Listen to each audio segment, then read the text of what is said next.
আজকের দিনে কিন্তু বিভিন্ন রকমের ফর্ম ফিল আপ করার জন্য আপনার যে সিগনেচার সেটা কিন্তু অনলাইনে আপলোড করতে হয়। আর আজকের দিনে প্রায় সবাই কিন্তু বিভিন্ন রকমের ফর্ম ফিল আপগুলো মোবাইলের মাধ্যম দিয়েই করে থাকে।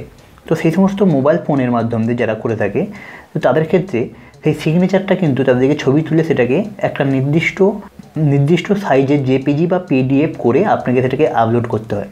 তো সেটাকে আপনি কীভাবে খুব সহজে বাস একটা কি দুটো ক্লিকের মধ্যে দিয়ে আপনি কীভাবে করবেন, আপনি যদি কোনো পেপারের উপরে সিগনেচার করেন সেটা আপনি কীভাবে স্ক্যান করে সেটাকে কীভাবে আপনি নির্দিষ্ট ফাইল সাইজের মাধ্যমে কনভার্ট করবেন, সমস্ত কিছু এই ভিডিওটির মাধ্যমে জানাবো। তো সর্বপ্রথম আপনাকে যেটা করতে হবে, এই যে অ্যাপ্লিকেশনটা, এই অ্যাপ্লিকেশনের নাম কি সেটা আপনাকে এই ভিডিওটির শেষে জানিয়ে দেবো। খুব একটা ছোট্ট অ্যাপ্লিকেশন, কিন্তু খুব একটা কাজের অ্যাপ্লিকেশন।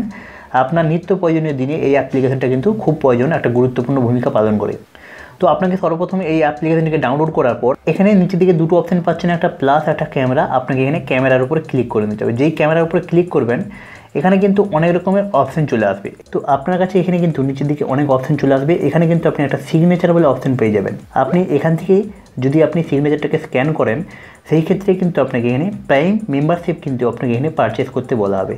তো সেই জন্য এখান থেকে না করে আপনি ডাইরেক্ট এখানে যে ডকুমেন্টস বলে অপশানটি রয়েছে এটাকেই সিলেক্ট করবেন, করে আপনার যেই কাগজের উপরে আপনি সিগনেচার করে রেখেছেন সেখান থেকে আপনি একটা ছবি ক্লিক করে নেবেন। তো আপনি দেখতে পাচ্ছেন এখানে আমি একটা ডেমো হিসেবে একটা সিগনেচার করে রেখেছি। আমি এটার একটা ছবি আমি এখান থেকে ক্লিক করে নিচ্ছি। এখান থেকে সঠিকভাবে আপনি এই যে ছবিটাকে ক্লিক করে নেবেন। ছবিটাকে ক্লিক করার পর আপনি আপনার পজিশন হিসেবে আপনি আপনার এই যে সিগনেচারটাকে সেটাকে আপনি ক্রপ করে নেবেন।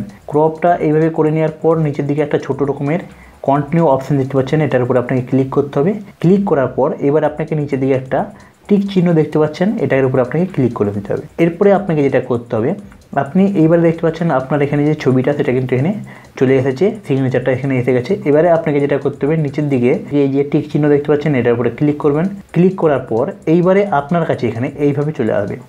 এইবারে আপনি যেটা করবেন, আপনাকে এই ছবিটাকে আপনাকে সেভ করে নিতে হবে। তার আগে আপনার যে ছবিটা তার সাইজ কত হয়েছে সেই সাইজটা আপনার যেখানে আপলোড করবেন সেখানের সাথে ম্যাচ করেছে কিনা সেটার জন্য আপনাকে এখানে সেভ বটনের উপরে ক্লিক করে নিতে হবে। যেই ক্লিক করবেন তো আপনি এখানে সর্বপ্রথমে এখানে কিন্তু দেখতে পেয়ে যাচ্ছেন আপনার যে ছবিটার সাইজ কত কেবির মধ্যে হবে সেটা এখানে দেখতে পেয়ে যাচ্ছেন। অথবা আপনি নিচের দিকে আসলে আপনি এখানেও কিন্তু ছবিটার সাইজ আপনি এখানে দেখতে পেয়ে যাচ্ছেন। তো আপনাকে এখানে ছবির সাইজটাকে আপনি যদি 50 কেবি বলে থাকে তো সেই ক্ষেত্রে আপনাকে এখানে 75 কেবি থেকে 50 কেবির মধ্যে নিয়ে আসতে হবে। আর যদি 100 কেবি বলা থাকে সেই ক্ষেত্রে এখানে 75 কেবি তো ঠিকই আছে। তো এখানে যদি 50 কেবি বলা থাকে, সাধারণত 50 কেবি বলা হয়ে থাকে, সেই ক্ষেত্রে আপনাকে এখানে এই সাইডের দিকে একটু স্ক্রল করে এসে এখানে একটা অপশন দেখতে পাচ্ছেন কম্প্রেস, আপনাকে এটার উপরে ক্লিক করতে হবে। ক্লিক করার পর এই যে এখানে একটা ব্লু কালারের আপনাকে একটা বার শো করানো হয়েছে, এটাকে আপনাকে একটু এই সাইডের দিকে নিয়ে আসতে হবে। তো দেখতে পাচ্ছেন আমি এখান থেকে যেই নিয়ে এসেছি, এবারে ছবির সাইজটা হয়েছে কিন্তু 54 কেবি। এখন একটু কমাতে হবে। কমানোর পর আপনি দেখতে পাচ্ছেন এখানে 50 কেবি হয়ে গেছে। আর একটু কমিয়ে নিতে হবে। কমিয়ে নিলে আপনি দেখতে পাচ্ছেন 46 কেবি হয়ে গেছে। তো 46 কেবির মধ্যে আমার কিন্তু এখানে ফটোটা এবারে সেভ হয়ে যাবে। এবারে আপনাকে এই যে ছবিটাকে আপনাকে এবার সেভ করে নিতে হবে। সেভ করার জন্য আপনি নিচের দিকে আর দেখতে পাচ্ছেন এখানে সেভ অপশান, সেটার উপর আবার আপনি ক্লিক করবেন। ক্লিক করলে এবার আপনি দেখতে পাচ্ছেন যেখানে 75 কেবি ছিল এবারে কিন্তু সেখানে 46 কেবি হয়ে গেছে। এবার যদি পিডিএফ বলা থাকে তো আপনাকে সিগনেচারটাকে পিডিএফ এটাকে সিলেক্ট করবেন। আর যদি এখানে জেপিজি বলা থাকে সেই ক্ষেত্রে আপনাকে এখানে জেপিজি সিলেক্ট করবেন। সিলেক্ট করার পর আপনি আপনার ইন্টারনাল মেমোরির মধ্যে সেভ করতে চাইছেন না কোথায় কোন লোকেশনে সেভ করতে চাইছেন সেটাকে আপনি সিলেক্ট করবেন।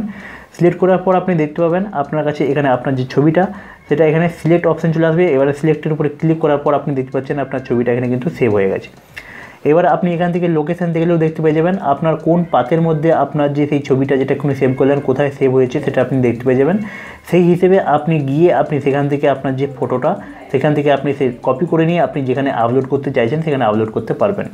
তো এটা ছিল আপনি যদি কোনো কাগজের উপর আপনি সিগনেচার করেন সেই ক্ষেত্রে আপনি কীভাবে সিগনেচার করে আপনি সেটাকে আপলোড করবেন। তো এইভাবে আপনি যে কোনো সিগনেচারকে আপনি খুব সহজেই তার একদম কোয়ালিটি না কমিয়ে যে কোনো সিগনেচারকে আপনি আপনার হাতে থাকা মোবাইল ফোনের মাধ্যম দিয়ে আপনি কিন্তু এই সফটওয়্যারটি ব্যবহার করে আপনি স্ক্যান করে তার যে পর্যাপ্ত তার যে সাইজ সেই সাইজের মধ্যে কনভার্ট করে আপনি সেটাকে জেপিজি বা পিডিএফ ফাইলে কনভার্ট করে নিয়ে আপনি আপনার প্রয়োজনীয় জায়গায় আপলোড করে আপনি আপনার ফর্মটিকে সাবমিট করতে পারবেন। তো এইবারে কথা আসছে এই যে সফটওয়্যারটি সেটার নাম কি, সেটার নাম হচ্ছে যে ডিওসি স্ক্যানার। এই যে অ্যাপ্লিকেশান এটার লিঙ্ক কিন্তু আপনি ডেসক্রিপশানের মধ্যে পেয়ে যাবেন, অথবা আপনি প্লে স্টোরের মধ্যে গিয়ে যে সার্চ করলে কিন্তু ডিওসি স্ক্যানার এটা আপনি পেয়ে যাবেন। এর মধ্যে থেকে কিন্তু আপনি যে কোনো ধরনের আই কার্ড মানে আধার কার্ড হোক, ভোটার কার্ড হোক, তার দুপাশের যে ফন্ট সাইজ সেটাকেও কিন্তু আপনি সঠিকভাবে A4 মাপের কাগজের মধ্যে আপনি যেভাবে প্রিন্ট করতে যান দোকানে, সেইভাবে আপনি কিন্তু সঠিকভাবে ছবি ক্লিক করে বা 2-3 ক্লিকের মাধ্যম দিয়ে আপনি আপনার আই কার্ডটিকে A4 মাপের পেজে সাইজ করে সেট করে নিয়ে আপনি কিন্তু খুব সহজেই যে প্রিন্ট আউট করতে পারবেন। সেই প্রসেসটি যদি আপনি জানতে চান, তারপরেও একটা ডেডিকেটেড ভিডিও রয়েছে চ্যানেলের মধ্যে, আপনি চাইলে সেটা দেখতে পারেন, তার লিঙ্ক আপনি ডেসক্রিপশনের মধ্যে পেয়ে যাবেন। তো দেখা হচ্ছে এমন একটা নতুন ইন্টারেস্টিং টপিকের সাথে। ভিডিওটি যদি আপনার ভালো লেগে থাকে তো ভিডিওটি একটি লাইক করবেন, আপনার বন্ধু বান্ধব ফ্যামিলির মধ্যে শেয়ার করবেন, যাতে করে সবাই এই ভিডিওটির উপকৃত হতে পারে। তো দেখা হচ্ছে আরেকটি এমনই ইন্টারেস্টিং টপিকের সাথে। ততদিনের মধ্যে নিজে ভালো থাকবেন এবং আপনার আশপাশের সবাইকে ভালো রাখার চেষ্টা করবেন।